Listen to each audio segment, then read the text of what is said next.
Envy's still alive with the storm going, but maybe he's your big man. Spirit jumping away. He needs to escape from the rest of Cloud9 because he's destroyed the rest of his team. Cloud9 take almost everything in the air. The stun on maybe. He's still got the Spirit down, the flame break, the extra stun, try to drain out the mana. A quick sleight of fist into the Spirit bump. Maybe is gonna live and get away from this, but he's the only one. His entire team is dead. Only Queen of Pain was killed. And she still has 2.9k gold and her ultimate orb. So she's looking very farmed. Could soon have her Hex against the Ember Spirit, which is terrifying for him. So beautiful wraparound there by C9. And as you said, the false sense of security from the ward. They didn't think that they were going to get initiated on from behind. Yeah, and they were so clustered for it too. Like if you looked at that top lane for the box, it was basically 1, 2, 3, and 4 with the bait on the front lines. Like this right here is what we call box of death. Yeah, definitely. They got completely shut in there, and that's also the beauty of having, you know, Batrider and Undying. You throw down the Tombstone immediately, and you grab one guy with the Batrider. It makes it so hard to run away and get out. So you have to kind of help your guy who's being pulled away, but at the same time, if no one kills the Tombstone, you're just stuck in, as you called it, box of death. And who was meant to kill the Tombstone? Even your disables, like Lina was the one I thought was going to be the biggest factor. That's why I was focusing on her at the start of the fight. And then she had to defensively Yule Scepter. So you can't even stop the Batrider from getting that lasso back, because she could have just Yuled him up and then just thrown down the Lion Strike Array, the Slave, tried to Laguna Blade down the Razor of all people, who's walking around with both Ogre Club as well as Mech and High 1 charges. You're not going to find that kill. And 4 points into Unstable Current, which hurts you a lot when you're going to nuke him with a single target. You get slowed for 2 seconds, you take some damage. It's not what you want at all. And next fight is only going to be harder. When he has his full BKB on, it's going to be very, very difficult. Here they come. Zhao Wei, Tombstone's going to drop. Opponent Seven's not in position for the blink. However, Misery will onto Zhao Wei. But not enough to follow up there. He did have the ulti available on Lion as well to target down Lina, but he didn't have more follow-up, so decided to save it. 23-minute scythe that you're talking about. Yep. It's now arrived fully.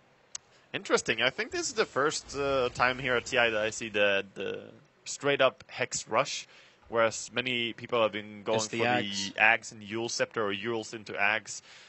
That kind of build, but Hex is superior against Ember. It is so good to lock him down. Yeah, it's a different mindset too. Like Cloud9 are looking at this going, okay, team fights and then pushing is probably where we're going to find victory here. If you're going for the Aghanim Scepter build, you got more confidence in your own, like, we just push as 5, or it's always like reset team fight, next 30 seconds, then we go again. I wouldn't hate to see the Necrobook build this game as well. They don't have any pushing at all, and they're going up against the, you know, maybe's Ember and the Gyrocopter on this side, and Dazzle. Late game is going to be dangerous. I'm not saying that they're straight up weaker, but it's still not going to be easy to execute if you can't finish this game when you have a big advantage.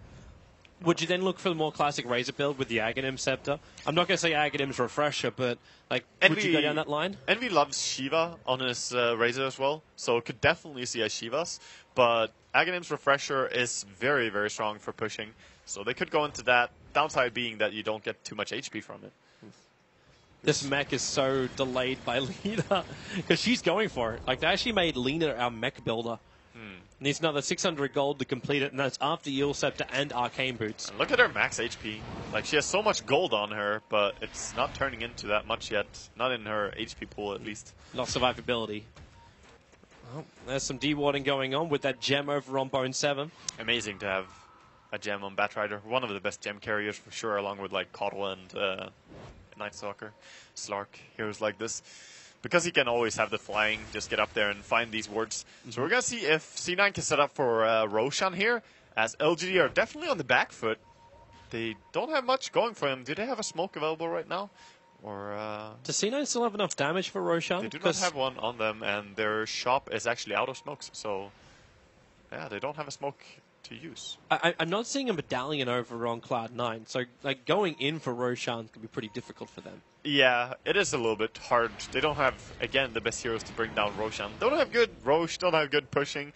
They have very good fighting heroes. That's what they have. Yeah, they could bait the fact they're going for Roshan, and maybe this is why the Sigil is now making its long trek across the Radiant Jungle over towards the pit. Just think, you know what, hey, maybe they're looking at this. Yeah, definitely. It's going there to scout. But interception. I mean, they're just fine farming up the enemy jungle right now, but maybe realizes this as well, so he's just pushing top. He's like, I don't know what's going on, but I want to be farming. I want to be doing something. I'm going to take this tier 1 tower, and he's completely safe in doing so. Surprisingly, Cloud9 didn't fortify that. They had fortification up. Yeah, you should always do it. If you remember it, you should always do it for a tier 1 tower, of course. Just would delay a little bit of time. Yeah. But it's going to be trade-off anyway. Cloud9, they've got 3 guys forcing in the tier 2 tower. There's your fortification from LGD. Now, that one won't regenerate after this tower goes down because there's no tier 1 towers left for LGD. But because of, like, you could have bought yourself 4 more seconds, this tower is now taking a fair amount of damage for it. Yeah, and the push bottom now as well. They're getting into the base here. See if Batrider can sneak around and get the vision here. Maybe he can finish this tower by himself. He's got the double damage rune, so he can also TP back into this fight with the high damage. And Envy, well, there's your Blink Dagger in, 4 stars away. Couldn't actually get the lasso on, which means the Tombstone is a little bit too deep here. They couldn't drag the lineup back, so the Tombstone will drop. The tier 2 tower was lost on top lane. Yeah, they got the tower there, and they also hold very nicely that they saw the Batrider early as he was trying to sneak in. He was in vision when he tried to go down there. Let's see what C9 do now. Just gonna reset into the enemy jungle once more. Well, they had to. Like, when that weave, like, MMY actually got a 5-man weave at the start of that. C9 was so clustered together, you got a 5-man weave, and C9 was like, you know what, we're losing all our armor. That's a double damage rune, Ember Spirit. We do not want to be here. And Ember does have the Battle Fury now. You know, I'm gonna believe that that is one of the bigger parts that separates casual players and players who are very experienced is things like that, small things. People won't notice the dazzle and how much it does until you actually have played quite a bit and realize it's a very dangerous spell. If you get Gyrocopter's flat cannon on you when you have minus armor, your entire team might be gone immediately. And I'm just looking at Envy right now. I'm trying to wait and see what he's going to pick up for next item, because I would love to see the Shivas in this game. More armor on him would definitely be nice. He might need it just up against the Dazzle. Yeah. More than anything else. But he then might also think, well, should I build an Assault Cuirass for my team? Like, I know you like the Shivas on him, but like, who else would be building such an item for Cloud9? Unless Bone 7 starts getting crap tons of money. Yeah, like Assault Cuirass is okay as well, but it's just that the Shivas synergizes really nicely with your Plasma Field as well. You send out the Shivas and Plasma Field, you slow them down, you deal tons of damage in AoE, and you just run in and be a boss, you know? The Sigil Scout's doing its work. Yeah. They're really keeping very, very close eyes over on Roshan. Same time, the Sigil's going to scout the courier moving down, so it's going to flag the fact, in fact, there is the instant ping. It's like, okay, we see the Sigil, and the Sigil sees us. Yeah, a little faceless Rex coming down there. He's going to be safe. No couriers have died in this game so far. It wasn't like the roasted chicken house that was opened up yesterday. Oh, yeah. In the wildcards, we had some game with like 5 or 6 couriers dying. It was cluckles every time. Like, CDEC lost their courier, I think, 8 times yesterday. Wow. Throughout their games? That is insane. It was high. It was very, very high throughout their games. Well, that's what you get when you send it into the enemy base when you don't have any heroes in the enemy base. You know, like sometimes the poor courier, he didn't want to go there, dude. He uses it as a ward to watch Roshan. Yeah. All right. I mean, it can be tactical, but they're going to try and kill Roshan now. They don't have Medallion, as you pointed out, so very slow Rosh. They also don't have heals. The ping's coming out. Where is LGD? Ember just pinged it out and said, you know what, like this is going on right now. They're very, very far away, though. And Roshan already down to 60%. Okay, No-Tal throws this Tombstone down so early. Yeah. I'm perfectly fine with that because the enemy, we know that the enemy is super far away, but we have the bird's eye. If you're C9 in this case and you know that the enemy is still not here, this Tombstone was up in good timing. It's not going to drop until after they killed Roshan anyway. So I believe this was a very nice sneak by C9. And maybe LGD just misinterpreted it as a smoke gang from C9 because they didn't really see what they were doing. True. After a Sigil Scout, though, I kind of thought they would go there and contest. They might have thought they would have had the vision for it to see him move, but because of that gem over on Bone 7, if you actually look at the Radiant Ward, which is just hovering just a little bit lower than the Tier 1 tower, they had to put it on the cliff side. So the vision they get doesn't see far enough onto the dire side of the river. So Queen of Pain was the only one that walked down to Roshan out of the cover of smoke. Same on the top rune, if you look at that, the Radiant Ward there. They really got creative in their warding, and this is some anti-gem wards that you will throw down. They're just harder to see, less chance that you're going to run by and be like, oh, hey, easy ward. So LGD definitely experienced in how to play against this, and now they will have a gem of their own, which can be very, very nice to have when you're feeling shut into your base. At least you can run out with the ward and know whether or not you're hilarious thing is, so there's only one dire ward on the...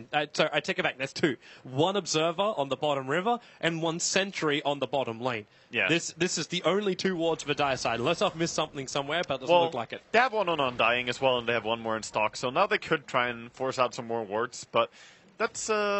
It's still fine. They had the ward for their Roshan. It's going to get dewarded now, but it served its purpose, I think, as they were very safe in the Roshan attempt there. And Aghanim's going to be the build, adding some push to this lineup that desperately needs it. He's close to level 16 as well, which is a big upgrade.